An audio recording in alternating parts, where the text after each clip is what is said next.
सुरुवात करायची आता आपल्याला.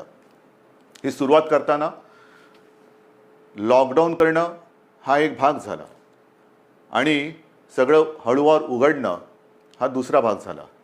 म्हणजे लॉकडाऊन हे सायन्स असेल तर लॉकडाऊन उघडणं ही एक कला आहे किंवा आर्ट आहे. कसं काय उघडतोय आपण? पावसाळा तोंडावरती आहे. पावसाळा तोंडावरती आहे म्हटल्यानंतर पाऊस येऊन जातो, पडून जातो, अनेक ठिकाणी शेवाळ साचतं आणि शेवाळ समोर दिसल्यानंतर आपण आपलं पाऊल हे फार काळजीपूर्वक टाकतो. कुठे निसरडं नाही ना, कुठे घसरणार नाही ना, एकमेकाचा हात धरून चालतो, थोडासा आधार घेऊन चालतो की जेणेकरून आपलं पाऊल हे चुकता कामा नये आणि आपण घसरून पडता कामा नये. की तशीच पुढच्या आयुष्यातली पावलं ही आपल्याला अशीच तुम्हाला आणि मला म्हणजे सरकारला आणि जनतेला एकमेकाचा हात हातात धरून मजबूतीने टाकायचे. प्रत्येक पाऊल टाकताना कुठेही शेवाळावरती पाऊल नाही टाकत, केळीच्या सालावर पाऊल नाही टाकत. म्हणजे घाईघाई करून सटकून पडत तर नाही ना, पडणार तर नाही ना, या खबरदारीने आपल्याला पुढची वाटचाल करावी लागणार आहे. पावसाळ्याची सुरुवात म्हटल्यानंतर मी गेल्या आठवड्यामध्ये संपूर्ण आपल्या यंत्रणेची एक बैठक घेतली. त्याच्यामध्ये महसूल यंत्रणा, पोलीस यंत्रणा, आर्मी, नेव्ही, एअरफोर्स या सगळ्यांचे अधिकारी होते. आणि पाऊस म्हटल्यानंतर तुम्हाला कल्पना आहे, यावेळेचा पाऊस त्याचा अंदाज हा सर्वत्र समाधानकारक किंवा सरासरी अथवा सरीपेक्षा थोडासा 19-20 असं सगळीकडे पडेल. म्हणजे एकूण समाधानकारक पाऊस पडेल असा अंदाज आहे. हा अंदाज आहे म्हटल्यानंतरही अनेकदा असं होतं की अचानक कुठेतरी ढगफुटी होते, पूर येतो. पूर परिस्थिती निर्माण झाल्यानंतर काय करायचं त्याची सज्जता घेण्यासाठी ती बैठक होती. त्याही बाबतीत आपण सज्ज आहोत. कुठेही अशी आपत्ती येऊ नयेच, येणार नाहीच, पण आली तर आपण पूर्णपणे सज्ज आहोत. आणि ही सज्जता आपल्याला सांगत असताना उद्या 1 जून आहे. येत्या 2-3 दिवसातच आपल्या पश्चिम किनारपट्टीवरती चक्रीवादळ धडकण्याचा धोका आहे. चक्रीवादळ मला खात्री येणार नाही, माझी तशी प्रार्थना आहे, माझा आत्मविश्वास आहे. आणि चक्रीवादळ आपल्या पश्चिम किनाऱ्यावरती येणार नाही ही खात्री जरी असली तरी देखील यंत्रणा मात्र आपली सज्ज ठेवलेली आहे. यंत्रणा सज्ज आहे. पश्चिम किनारपट्टी म्हणजे माझ्या सिंधुदुर्गापासून ते मुंबईपर्यंत आणि हा सगळा किनारपट्टा जो आहे, इथल्या सर्व लोकांना मी सांगतो आहे की आपण सुद्धा सज्ज राहा.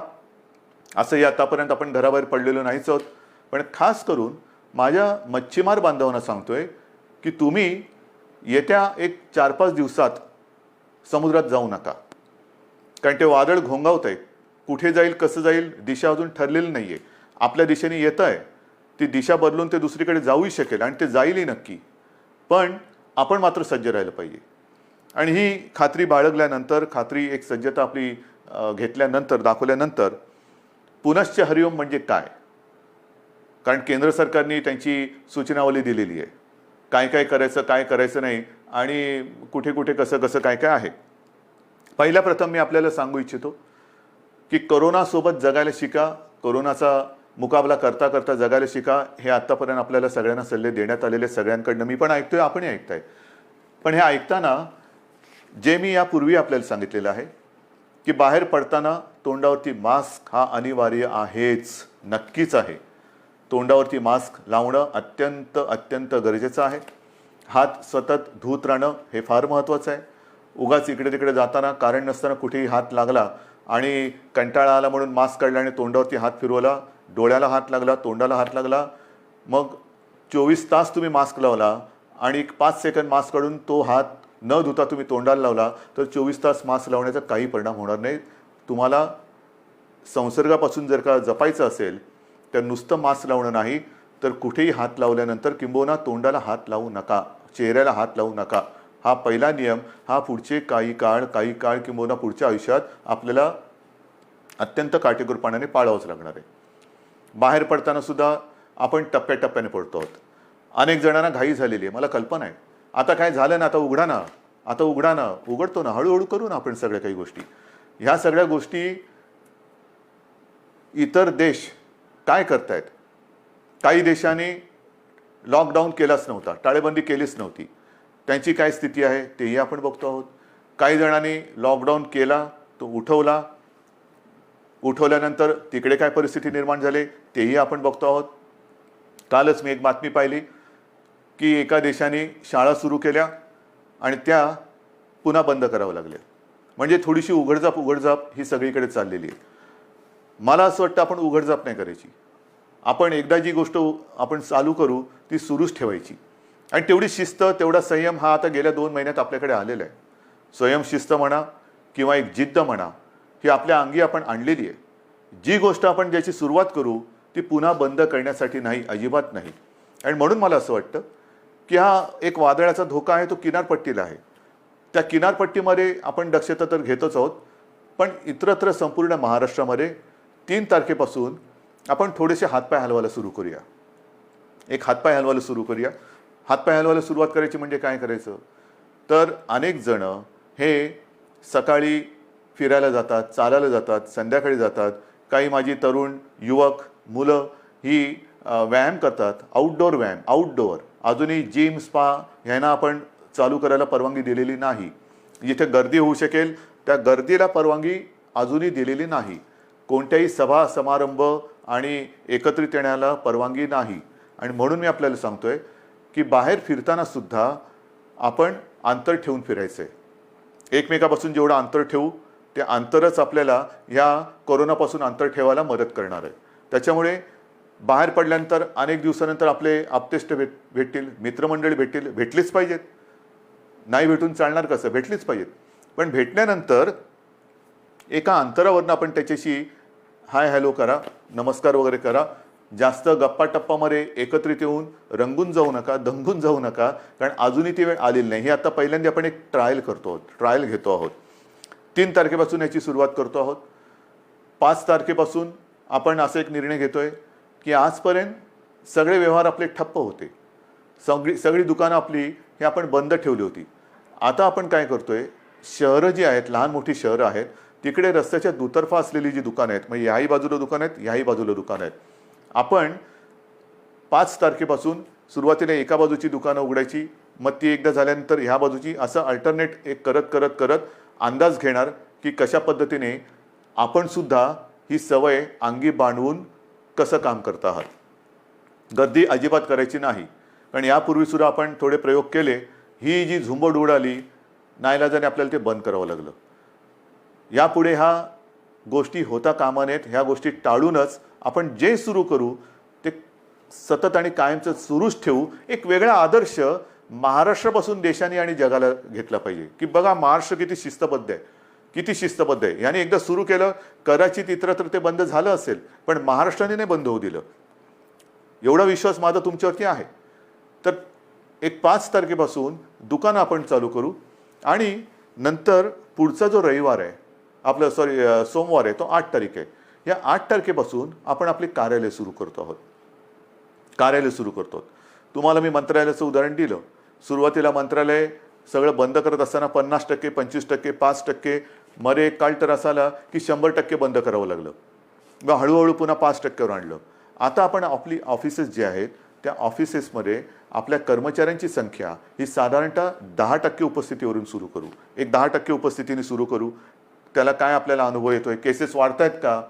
कारण आत्ता आपण या काळामध्ये जे सुरू करतो आहोत तो खास करून आपला, मी मागेही आपल्याला सांगितलं होतं, कुठेतरी ज्याला आपण पीक म्हणतो म्हणजे सर्वोच्च बिंदू, त्याच्या एकतर जवळ जातो आहोत किंवा त्याच्यावरती आलेलो आहोत. ज्या केसेस वाढत आहेत, ज्या पद्धतीने त्या वाढलेल्या आहेत, त्या बघितल्यानंतर आपण या पीकच्या जवळ किंवा त्या पीकवरती आहोत, म्हणजे त्या टिपेला पोचतो आहोत आपण किंवा पोचलेलो आहोत. काही काळ आता हा जो केसेस येण्याची संख्या जी आहे ही साधारणतः अशीच थोडीशी वरती खाली होत नंतर हळूवारपणाने एक आणखीन 8-15 दिवसानंतर ती खाली उतरायला लागेल. ही खाली उतरेल केव्हा उतरेल, जर आपण ही सगळी बंधनं पाळली तर. पुन्हा एकदा मी आपल्याला सांगतो की बाहेर पडताना आवश्यक ज्यांना नाही त्यांनी घराबाहेर पडू नका. विशेषतः जे आपले ज्येष्ठ नागरिक आहेत आणि ज्यांना खास करून मधुमेह, रक्तदाब, इतर काही व्याधी किंवा दुर्दैवाने आजार किंवा काही विकार असतील त्यांनी घराबाहेर पडू नये. कारण हा जो विषाणू आहे तो या पद्धतीच्या ह्या वयोगटाच्या आणि या वर्गातल्या नागरिकांवरती फार घातक परिणाम करतोय. ज्या ज्या काही गोष्टी आपण बघतो आहोत, गंभीर गंभीर गंभीर म्हणतो, त्याच्यामध्ये ह्या वर्गातली लोक म्हणजे ज्याला हाय रिस्क ग्रुप ज्याला म्हणतो आपण, त्या वर्गातली लोक किंवा नागरिक हे त्याला जास्त त्याचा प्रादुर्भाव हा अतिशय गंभीरतेने होतोय, घातक ठरतोय तो. म्हणून साधारणतः 55 ते 60च्या वरच्या नागरिकांनी आणि ज्यांना ह्या काही विकार किंवा काही आजार आहेत त्यांनी घराबाहेर पडता कामा नये.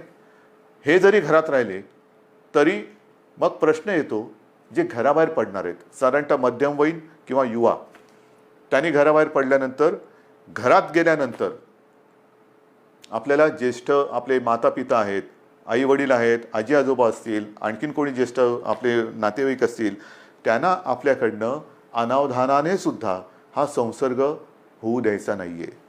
त्यानंतर ते घरात राहणार आहेत, आपण घराबाहेर जाणार, फिरणार आणि व्हायरस घेऊन घरात येणार. तर कृपा करून आपल्याकडनं अनावधानाने सुद्धा हा संसर्ग आपल्या वडीलधाऱ्यांना होणार नाही ह्याची काळजी घ्या. घरात आल्याबरोबर आपले कपडे म्हणा किंवा आपण स्वच्छ हातपाय धुवून आंघोळ करून आणि एक अंतर ठेवून त्यांच्यासोबत राहिलं पाहिजे. कोणालाही कुठलंही लक्षण आढळलं, कारण याची लक्षणंसुद्धा मी आपल्याला सांगितलेली आहेत. सर्दी खोकला, कारण आता पावसाळा आलेला आहे, पावसाळा आला, सर्दी खोकला ताप, थोडंसं थकवा, तोंडाची चव जाणं, नाकाचा वास जाणं, ही जी काही अशी लक्षणं आहेत, ही लक्षणं आढळली तर ताबडतोब आपल्या डॉक्टरना किंवा दवाखान्यात तिकडे तुम्ही जायला पाहिजे.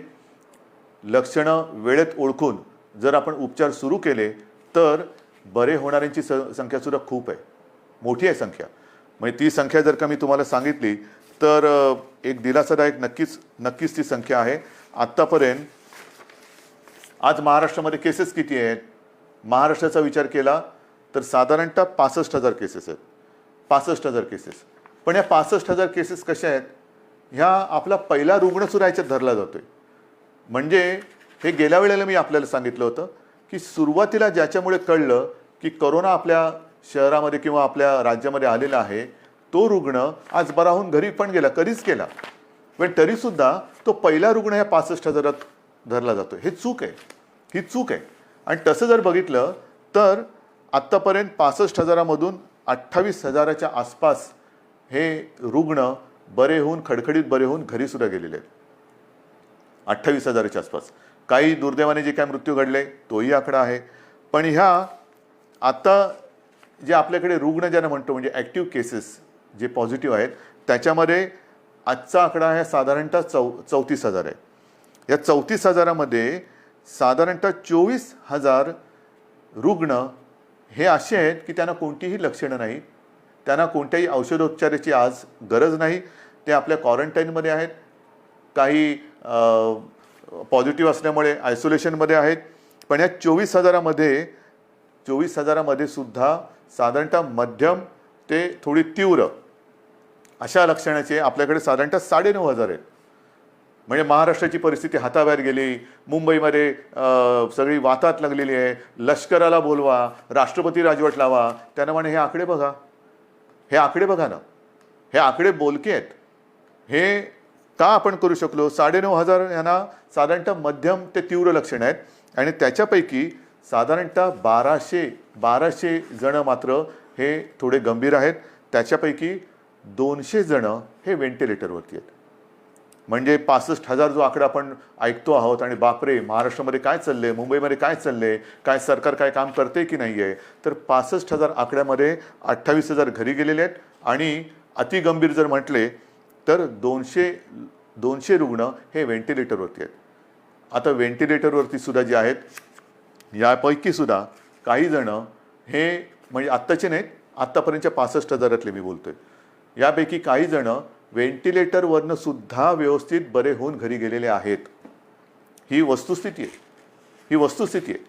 आणि म्हणून मला आजही असं वाटतं की जे काही आपल्याबद्दलचं एक चित्र किंवा महाराष्ट्राला बदनाम करण्याचं कारस्थान दुर्दैवाने काही आपली म्हणणारी माणसं करतात, तेव्हा दुःख होतं. पण हे जरी खरं असलं तरी एका गोष्टीचं मला नक्कीच समाधान आहे की आपला विश्वास जो सरकारवरती आहे त्याच्यामुळेच सरकार हे काम करू शकतोय. आता जसं मी तुम्हाला दुकानांचं सांगितलं, मैदानाचं सांगितलं, ऑफिसचं सांगितलं, तसंच पुढच्या रविवारपासून आपण वृत्तपत्रसुद्धा घरपोच द्यायला परवानगी देतो आहोत. कारण आपली वृत्तपत्र वाचण्याची सवयच गेली. वृत्तपत्र वाचण्याची सवय गेली, कारण सकाळ होते तीच आपली पेपर आणि चहापासून. तर पुढच्या रविवारपासून वृत्तपत्रांसुद्धा घरपोच पोचवण्याची आपण परवानगी देत आहे. पण ही परवानगी देताना एक गोष्ट मात्र दक्षता घ्यावी लागणार. मी वृत्तपत्र विक्रेत्यांशी बोललेलो आहे आणि त्यांना मी सांगितलं की वृत्तपत्र विक्रेते जी आपली मुलं आहेत ती सुद्धा मुलं आहेत. त्यांनासुद्धा आपण काळजी घेतली पाहिजे, त्यांची काळजी घेतली पाहिजे. त्यांना देखील आपल्याला मास्क द्यावा लागणार, त्यांना एक हँड सॅनिटायझरची बाटली द्यावी लागणार. वेळोवेळी त्या मुलांनीसुद्धा आपले हात हे धुत राहिले पाहिजेत. तोंडावरती मास्क हा कायम ठेवला पाहिजे वृत्तपत्र वितरण करताना. आणि अशा पद्धतीने वृत्तपत्रसुद्धा वितरण करण्याची परवानगी आपण पुढच्या रविवारपासून देत आहोत. मैदानाची परवानगी मी तुम्हाला सांगितलेली आहे. सार्वजनिक ठिकाणी आपण फिरायला जाऊ शकता, व्यायाम करायला जाऊ शकता आणि ती वेळ आपण पहाटे 5 पासून संध्याकाळी 7 वाजेपर्यंत अशी मुभा ठेवलेली आहे.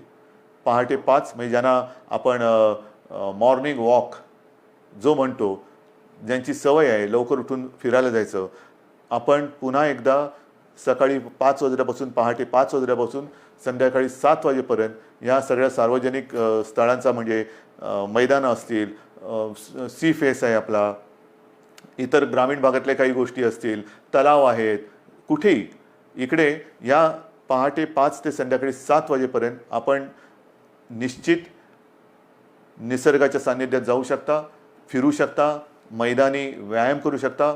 पण हे व्यायाम करताना आरोग्य कमावण्यासाठी म्हणून त्याचा उपयोग करा. एकत्रित येऊन जे आरोग्य आपलं आहे ते बिघडून देऊ नका. अंतर हे ठेवलंच पाहिजे, हे मी पुन्हा पुन्हा सांगतोय. हे झाल्यानंतर मग जे काही आकडे मी तुम्हाला सांगणार आहे ते आकडे ह्याची थोडीशी तुम्हाला कल्पना असायला पाहिजे की नेमकं सरकारने आत्तापर्यंत केलेलं काय आहे, काय करते सरकार, किती आपल्याकडे व्यवस्था आहे.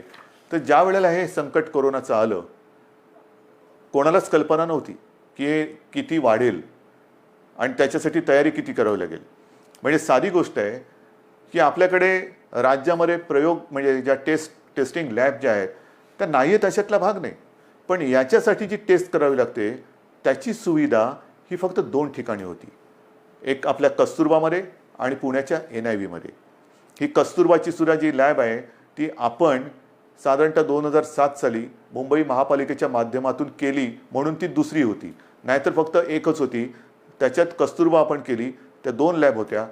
आजच्या क्षणाला आपल्या महाराष्ट्र राज्यामध्ये 77 ही चाचणी केंद्र आहेत आणि येत्या 2-4 दिवसात ती 100 पर्यंत जातील.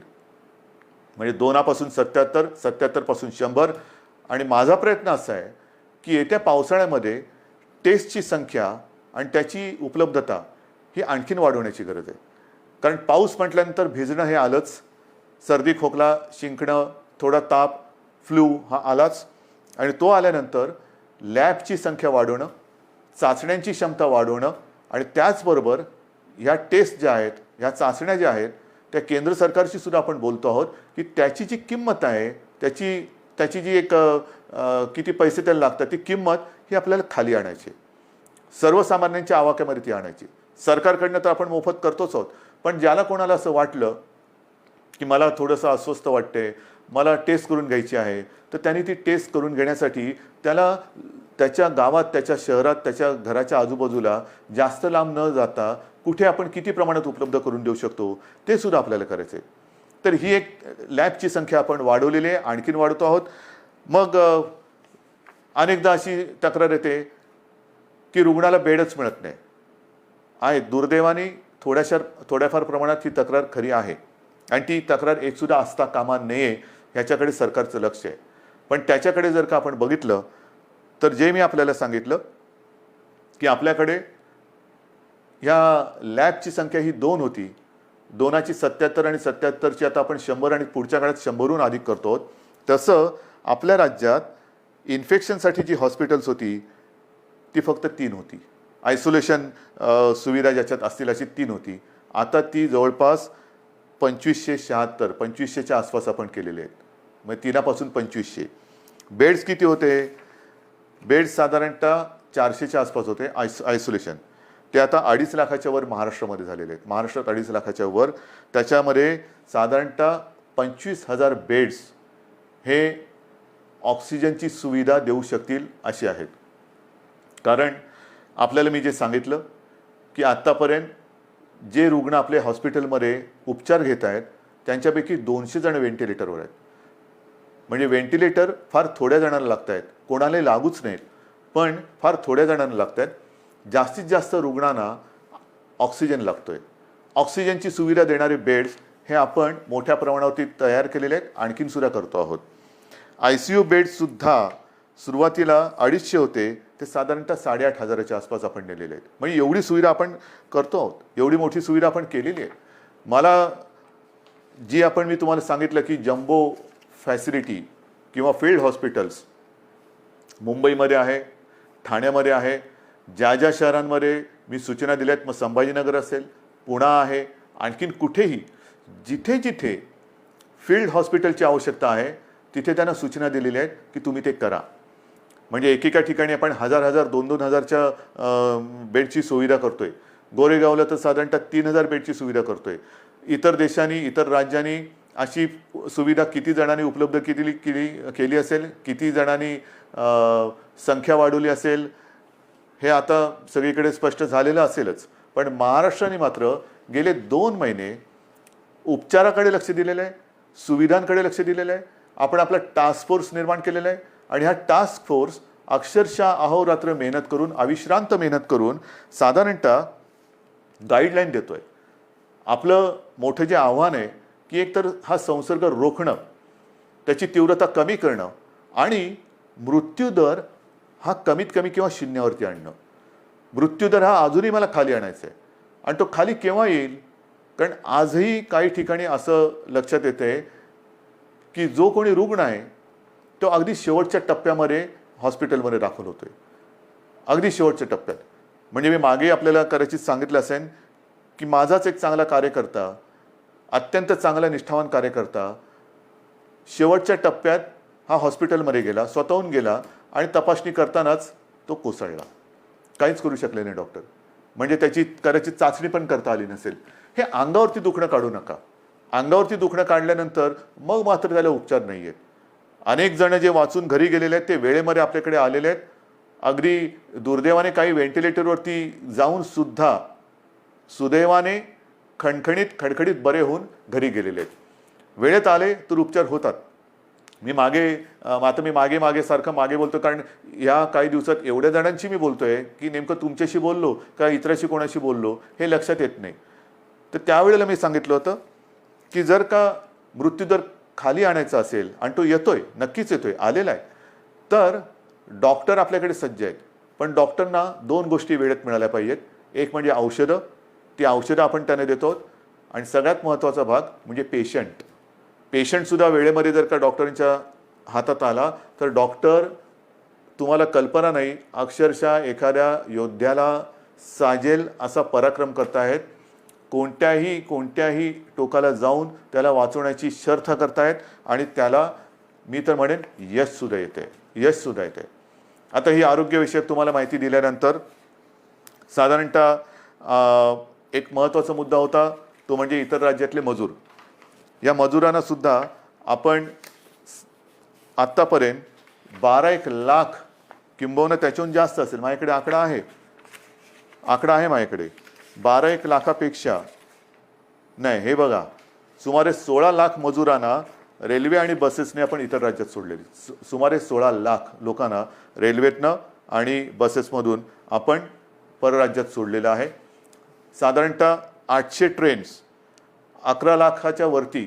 मी आज पियुष गोयलला धन्यवाद देतोय, कारण गेल्या वेळेला बोलले तर थोडंसं त्यांचा राग आला होता. पण पियुषजी, आज मी तुम्हाला धन्यवाद देतोय, मुद्दामून धन्यवाद देतोय, कारण आपण त्यावेळेला ते मनावर घेतलं आणि खरंच तुम्ही ट्रेन्स उपलब्ध करून दिल्या. त्याच्यामुळे साधारणतः 11 लाखाच्या वरती, 11.5 लाखाच्या आसपास मजुरांना आपण त्यांच्या गावात, त्यांच्या राज्यात जाऊ दिले. एस टीने आपल्याला साधारणतः 42,000पेक्षा 42,500 एस टी बसेसद्वारे आपण 5.25 लाख मजुरांना राज्याच्या सीमेपर्यंत सोडलेले आहे. आणि याच्यावरती आपण आत्तापर्यंत मुख्यमंत्री सहायता निधीतून जवळपास 85 ते 90 कोटी रुपये खर्च केलेले आहेत. 85 ते 90 कोटी रुपये. साधारणतः 22 पेक्षा जास्त फ्लाईट्सद्वारे 3000पेक्षा जास्त नागरिक आपण महाराष्ट्रात आणलेले आहेत. 7 जूनपर्यंत आणखीन काही फ्लाईट्स येत आहेत. तर अशी ही सुरुवात होते. शिवभोजन थाळीसुद्धा ही आजपर्यंत आपण 838 केंद्र राज्यात कार्यरत केलेली आहेत.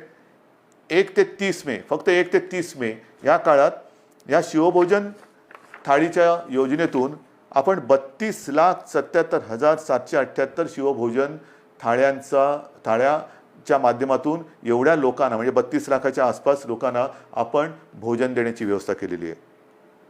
मुख्यमंत्री सहायता निधीत आतापर्यंत 352 कोटी रुपये आपण संपूर्ण आले. त्याच्यापैकी 111 कोटीपेक्षा जास्त हे कोविडसाठी आपण खर्च केलेला आहे. या सगळ्या गोष्टी चालू आहेत. उद्योगधंदे सुरू होत आहेत. 7.5 लाखापेक्षा जास्त मजूर हे कामावरती आलेले आहेत. उद्योगांना तर आपण परवानगी दिलेली आहे. आणखीनही उद्योग आपण सुरू करतो आहोत. आता हे सगळं सुरू करत असताना जसा पावसाळा सुरू होतो आहे तसंच आपलं शैक्षणिक वर्ष सुरू होतं आहे. शाळा कशा सुरू करायच्या, कॉलेजेस कशी सुरू करायची, विशेषतः विद्यापीठांच्या परीक्षांचं काय करायचं, अंतिम वर्षाची परीक्षा घ्यायची नाही घ्यायची, कधी घ्यायची, सगळ्याचा विचार सुरू आहे. पहिल्यांदी कॉलेजच्या विद्यापीठाच्या अंतिम वर्षाच्या परीक्षेबद्दल मी बोलतो. कालसुद्धा मी त्याच्याबद्दल कुलगुरूंची एक बैठक घेतली. विभागवार सगळ्या कुलगुरूंची मतं मी आजमावून घेतली. सगळ्यांचं मत एक आहे, परीक्षा घ्यायची असेल तर तातडीने परीक्षा घेण्यासारखी आजची परिस्थिती नाही आहे.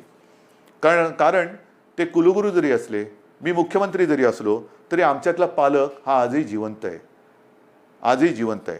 अनेक पालकांची एक चिंता आहे की कोविड सगळीकडे, कारण थोडाफार आता आपल्या राज्यामध्ये सुद्धा तो हळूवार पसरलेला आहे. आटोक्यात तर नक्की आणू आपण, पण तो पसरत असताना आमच्या मुलांना आम्ही परीक्षेला पाठवावं का?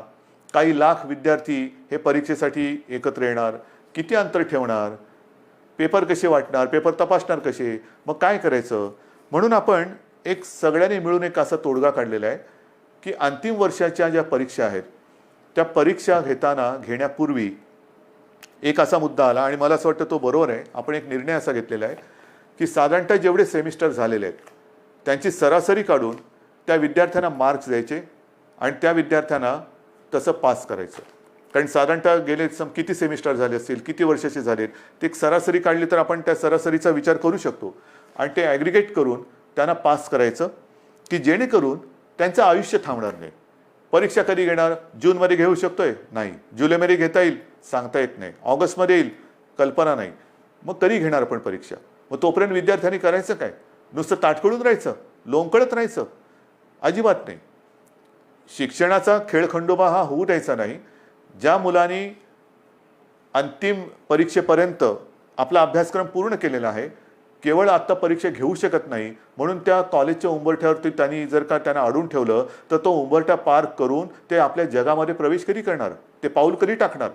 म्हणून आपण असं ठरवलेलं आहे की या विद्यार्थ्यांना जेवढे सेमिस्टर झालेत त्याची सरासरी करून मार्क्स देऊन पास करायचं. आणि पास केल्यानंतर जर का कोणाला असं वाटत असेल की ठीक आहे रे, पण मला अजूनही मी मार्क्स मिळवू शकत होतो, जर परीक्षा झाली असती ना तर मी आणखीन चांगले मार्क्स मिळवू शकलो असतो, ठीक आहे, तुम्हालाही आपण संधी देतो. साधारणतः एक अंदाज घेऊन ऑक्टोबर असेल, नोव्हेंबर असेल किंवा सप्टेंबर असेल आपण बघूया. पण ज्यांना जर का वाटत असेल की मी परीक्षा पण मला द्यायची होती कारण मी अधिक मार्क कमवू शकत होतो, तर आपण त्यावेळेला परीक्षा घेऊन ज्यांना परीक्षेला बसून अधिक मार्क्स मिळवण्याची जर का त्यांची इच्छा असेल तर त्यांच्यासाठी सुद्धा परीक्षा घेण्याची आपण एक तयारी ठेवतो आहोत. तूर्त त्यांना आपण पुन्हा एकदा सांगतो, जेवढे सेमिस्टर झालेत ते ॲग्रिगेट करून त्यांना मार्क देऊन आपण त्यांना त्यांच्या आयुष्यामध्ये पाऊल टाकायला आपण संधी देत आहोत. ज्यांना परीक्षा द्यायची असेल त्यांच्यासाठी जेव्हा आपण घेऊ शकतो परीक्षा त्यावेळेला परीक्षेची सुद्धा सोय करतो आहोत. म्हणजे त्यांना एकदा या टेन्शनमधून आपण मोकळं करतो आहोत. मग राहता राहिला प्रश्न, अंतिम परीक्षा तुम्ही निर्णय दिलात, पहिलं वर्ष सुरू कसं करणार? पहिलं वर्ष सुरू करणार, पहिली कशी सुरू करणार? विद्यापीठ झालं, शाळेतल्या पहिलीची सुरुवात कशी करणार? कारण शैक्षणिक वर्ष सुरू होते. आज सुद्धा जसं कॉलेजच्या विद्यार्थ्यांचा जसा प्रश्न आहे, शाळेच्या विद्यार्थ्यांचा प्रश्न आहे. शाळा आपण सुरू करायच्या का? काही ठिकाणी तर शाळा आपल्याला नाईलाज म्हणून क्वारंटाईनसाठी वापरावं लागल्यात. त्या करता येतील, त्या सगळे ते क्वारंटाईनमधली व्यवस्था दुसरीकडे करून निर्जंतुकीकरण करून पुन्हा एकदा शाळा सुरू करू शकतो आपण. पण ह्या जर का शाळा सुरू केल्या तर मी सुरुवातीला जे आपल्याला सांगितलं, काही देशांमध्ये सुरू केलेल्या शाळा ह्या बंद कराव्या लागल्या. मला आता काही बंद नाही करायचे. आणि त्याच्यासाठी जसं मी आता लॉकडाऊन शब्द बाजूला ठेवून मिशन बिगिन अगेन किंवा पुनश्च हरिओम म्हणतो आहे, तसं शाळा कधी सुरू होणार पेक्षा शिक्षण कसं सुरू करायचं. शाळा हे एक माध्यम आहे. शाळेत सगळे विद्यार्थी येतात, शिक्षक त्यांच्या समोर असतात. आज देखील ग्रामीण भागामध्ये आपल्याला ऑनलाईन शिक्षण याची सुविधा आपण देऊ शकत नाही आहोत. मग काही जणांनी आजच दुपारी मी मोठ्या शिक्षण तज्ज्ञांची एक बैठक घेतली.